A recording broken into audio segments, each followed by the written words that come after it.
सुहासिनी आली जो पूर्व सांसद और पूर्व मिस इंडिया थी, देखते हैं उन्होंने इस मुद्दे पर क्या प्रतिक्रिया दी आपके सामने। देखिए, कोई भी राजनीतिक दल नहीं चाहता है कि पार्लियामेंट न चले, क्योंकि हर दल के सांसद पार्लियामेंट के सामने तमाम सवाल रखते हैं, उनके तमाम क्वेश्चंस होते हैं, बहुत सारे मुद्दे होते हैं जो जनता से जुड़े हुए हैं, और हर पार्टी और हर सांसद चाहता है कि इन मुद्दों को रखने के लिए, इन सवालों के जवाब मांगने के लिए पूरा का पूरा समय मिले।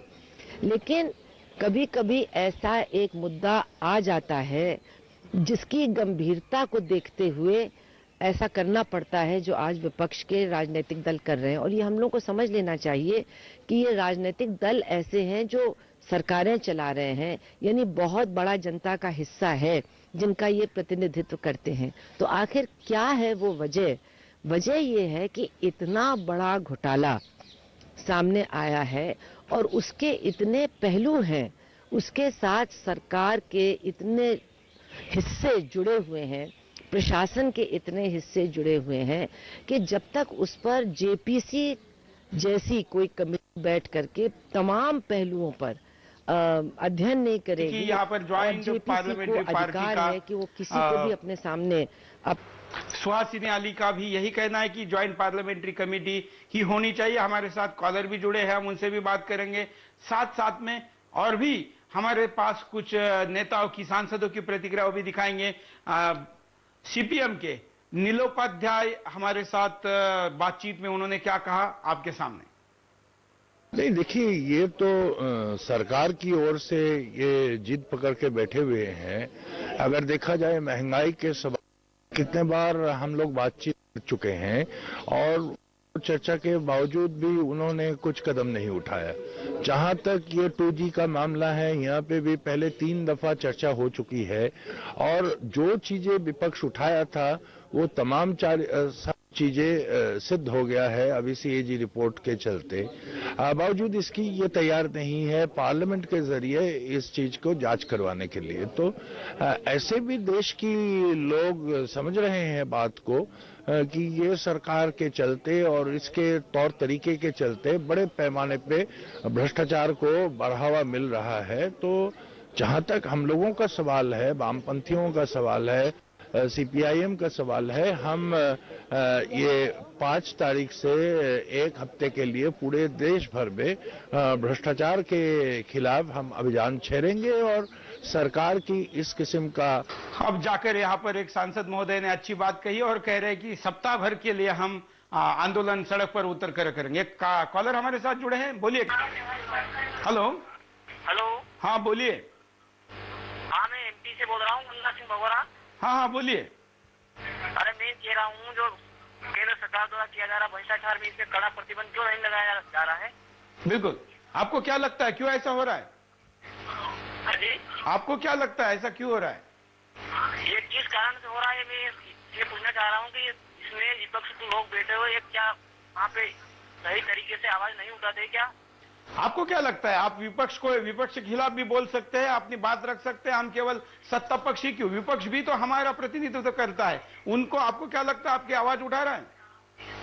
नहीं, हमारी आवाज लगता है कि सरकार इस पर कोई ध्यान नहीं दिया जा रहा है। बिल्कुल, धन्यवाद। एक और कॉलर हमारे साथ जुड़े हैं, उनसे भी बात करते हैं। बोलिए, क्या नाम है आपका?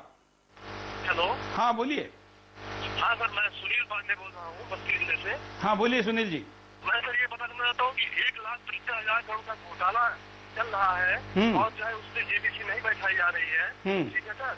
और हेलो, हाँ सर, JPC नहीं बैठाई जा रही है, जनता का पैसा है, ऐसा तो नहीं कि रूलिंग पार्टी का पैसा है। यहाँ जो है उसके मंत्री से पूछा जा रहा है, उसके बाद CPC में भी कोई काम नहीं हो रहा है, वो लगातार फटकार लगा रही है, उसके बाद भी कांग्रेस कुछ हफ्ते जो है प्रक्रिया नहीं व्यक्त कर रही है और जो विपक्ष हमारा है वो भी बटा हुआ लग रहा है, क्योंकि जो है वो जनता को पता ही नहीं पा रहा है कि किस तरह का घोटाला है। क्या हम लोग आज कोई तो समझ ही नहीं पाए कि घोटाला है कि आगे किस तरह से घोटाला किया है। बिल्कुल, कौन सी कंपनी ने पैसा दिया है, क्या किया है, कम से कम विपक्ष को जो है आगे उसको बताना चाहिए। धन्यवाद, बहुत अच्छी सुझाव यहाँ पर है। जो मैंने पहले भी कहा था कि विपक्ष ने देश के जनता को अवेयर करना चाहिए, प्रशिक्षित करना चाहिए, जागरूक करना चाहिए, बताना चाहिए कि हुआ क्या है और साथ साथ में यह आंकड़ा कितना बड़ा है, इसमें देश में क्या क्या हो सकता है। कि विपक्ष का भी काम है रास्ता निकालने की और सत्ता पक्ष का तो काम है ही, लेकिन सब मिलकर कुछ करें, ये नाटक बंद करें, ये ऐसा शो जिस पर मैं बार बार कह रहा हूं कि जिसको बिग बॉस नहीं है, वास्तव में टीवी शो जो कलर चैनल पर चल रहा है उसको बिग बॉस कहने का कोई कारण नहीं है, लेकिन इस देश का बिग बॉस हमारे देश का प्रधानमंत्री, हमारे लोकसभा का स्पीकर, राज्यसभा में उपराष्ट्रपति जो स्पीकर होता है, ये बिग बॉस नहीं रहे। इन बिग बॉस का कोई सुन नहीं रहा है और सारे बॉस बैठे अपने काम को टाल रहे। एक और कॉलर। हेलो, बोलिए। हेलो, हाँ जी, मैं दुदारा पटेल बोल रहा हूँ चेन्नई से। बोलिए पटेल जी, क्या कहेंगे? भाई जो आज जो ये गवर्नमेंट जो कर रही है ये ठीक नहीं है। आखिर में जो कुछ करोड़ का घोटाला नहीं है, ये बहुत बड़ा घोटाला है। घोटाले पर उसका जवाब देना चाहिए। जेसीबी जरूरी है, जो विपक्ष कर रहा है वो सही कर रहा है, लेकिन उसके भी इसको आगे बढ़ना चाहिए। विपक्ष को सड़क पर उतरना चाहिए, लोगों को बताना चाहिए कि ये इतने का घोटाला हो गया। आपके भी एक आदमी के हिसाब से भी 1500 रुपये आता है आज जनसंख्या के हिसाब से भी। बिल्कुल।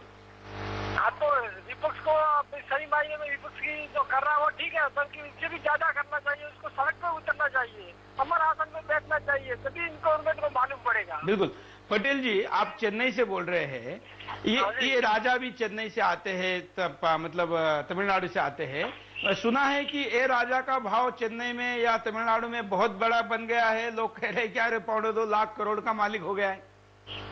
हाँ, उसका तो इंटर का तो घोटाला कुछ होता नहीं, चेन्नई वालों के लिए घोटाला कुछ रहता नहीं। इनको तो घोटाला करने का सब नेता लोग घोटालेबाजी होते हैं। इंटर का राजनीति ऐसा ही है, घोटालेबाजी का आदत पड़ चुकी है। इससे इधर के घोटालों में राजनीति होता है। इधर तो इसमें कुछ घोटाला कर दिया तो ऐसा बड़ा कुछ, हमारे इधर राजस्थान में ऐसा होता है, गुजरात में ऐसा घोटाला कर दिया तो ऐसा होता है। इधर ऐसा कुछ नहीं होता है, शांत होता है सब। हाँ, इधर घोटालेबाजों को वोट मिलता है। धन्यवाद। घोटालाबाजों को वोट मिल रहा है, इतना दुखद है, लेकिन हंस के कहना पड़ रहा है क्योंकि सिचुएशन ऐसी है, स्थिति ऐसी है कि बदलाव की अपेक्षा देश की जनता में ना के बराबर है। क्या आप इस स्थिति को नहीं बदलना चाहते? अगर बदलना चाहते हैं तो फोन करिए, अपनी बात को रखिए। और एक कॉलर। हेलो। हाँ, मैं टीडी चांदना बोल रहा हूँ आगरा से। बोलिए, क्या कहेंगे? ये जो आप बार बार कह रहे हैं कि 100 करोड़ का नुकसान पार्लियामेंट के बंद होने से है, 100 करोड़ का कुछ भी नहीं है देश के देखते हुए और इतने बड़े घोटाले को देखते हुए। इस वास्ते विपक्ष जो कुछ कर रहा है ठीक ही कर रहा है और इसे जारी रखना चाहिए। कोई और आंदोलन इतना इफेक्टिव नहीं हो सकता जितना पार्लियामेंट बंद करके हो रहा है, और जनता जान रही है। जनता को समझने के लिए ये जरूरी है और सरकार इसी से झुकेगी और झुकना पड़ेगा। बिल्कुल, हम ये नहीं कह रहे कि विपक्ष गलत कह रहा है, हम कह रहे हैं कि इससे भी बेटर किया जा सकता है, अच्छा किया जा सकता है। तो ये क्या आंदोलन नहीं है? ये भी तो आंदोलन ही चला रहे हैं। इससे ज्यादा इफेक्टिव आंदोलन और क्या हो सकता है? धन्यवाद। आपकी सरकार को झुकना होगा। बिल्कुल, सरकार को झुकना होगा और ये आंदोलन का तरीका हम भी मानते हैं, लेकिन ये पर्याप्त नहीं है, ऐसा हम कह रहे हैं। एक और कॉलर भी हमारे साथ जुड़ने जा रहे हैं, उनसे भी बात करेंगे। साथ साथ में हम आपको स्क्रीन पर सारी चीजों की कार्टून के साथ दिखा रहे हैं। एक फेसबुक और ट्विटर पर भी नजर डालते हैं क्योंकि काफी लोगों ने इस पर प्रतिक्रिया भेजी है। ऑर्कुट पर प्रतिक्रिया मनोज सिंह मेघालय नॉर्थ ईस्ट से प्रतिक्रिया आई है और कह रही है कि विपक्ष अपनी जगह सही है पर उसका अपनी बात रखने का तरीका सही नहीं, वह हंगामा करके लोकसभा की कार्रवाई में रुकावट कराए। वरुण शर्मा कानपुर पर दूसरी प्रतिक्रिया, कानपुर से प्रतिक्रिया ऑर्कुट पर कह रहे हैं कि विपक्ष द्वारा अपनी मांग मंगवाने के लिए बार बार लोकसभा को ठप करने से धन का नुकसान हो रहा है जो किसी भी तरह से सही नहीं है। योगेंद्र शर्मा इंदौर से, इस सत्र में लोकसभा लगातार भंग हो रही है, अगर विपक्ष अपने आंदोलन में बदलाव करे तो इस सत्र में अन्य बिल भी पारित हो सकते हैं। इस तरीके से प्रतिक्रिया। हालांकि विपक्ष के बारे में भी यहां पर आप लोगों के मन में एक नकारात्मक भाव आया है जो सही नहीं साबित हो सकता लोकतंत्र में, क्योंकि विपक्ष देश के नकारात्मक चिंतन का प्रतिनिधित्व करता है। यही अब तक प्रजातंत्र में, लोकतंत्र में होता रहा है जो यहां पर नहीं होते दिख रहा, क्योंकि सत्ता पक्ष कहीं ना कहीं उनके खिलाफ माहौल बनाने में भी कामयाब हो रहा है, या यूं कहे कि देश की जनता की विपक्ष से ज्यादा अपेक्षा, इस ज्यादा अपेक्षा के चलते ही वो इस मांग को कर रहे हैं। अब हम कार्यक्रम में रुकेंगे, लेकिन जाते जाते हम दोबारा वहीं से शुरुआत करेंगे जहां से कार्यक्रम की शुरुआत की थी।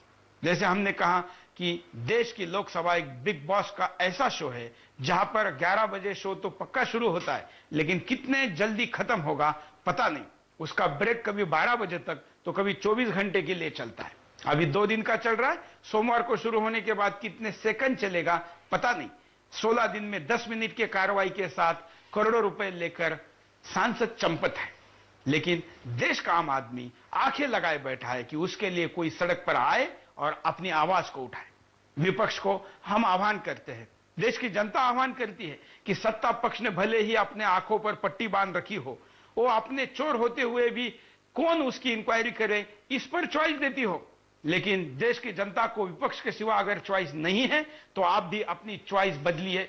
इस आंदोलन के साथ साथ सड़क पर आइए और देश की जनता आपके साथ तब जाकर खड़ी होगी, क्योंकि अब तो एक ऐसा बॉक्सिंग का खेल देश की जनता को टीवी पे दिख रहा है जिस रिंग में लड़ने वाले उनमें आपस में लड़ रहे हैं और देश की जनता ज्यादा से ज्यादा ताली बजाना या शो को देखने से कुछ नहीं कर पा रही। इस बॉक्सिंग के रिंग को मैदान पर लेके आइए, गांव के मैदान पर लेके आइए, चौराहे पर और सड़क पर लेके आइए, तब इस रिंग में देश की जनता भी कूदेगी, तब दूसरी तरफ इस जनता के ऊपर मुक्के मारने वाला अपने आप भाग जाएगा या जनता उसके नाक से भी खून निकालेगी। इसके लिए विपक्ष को इस रिंग को बड़ा करना पड़ेगा और शायद विपक्ष ये करने में कामयाब रहा तो ये राजा तो क्या सारे राजा झुक जाएंगे।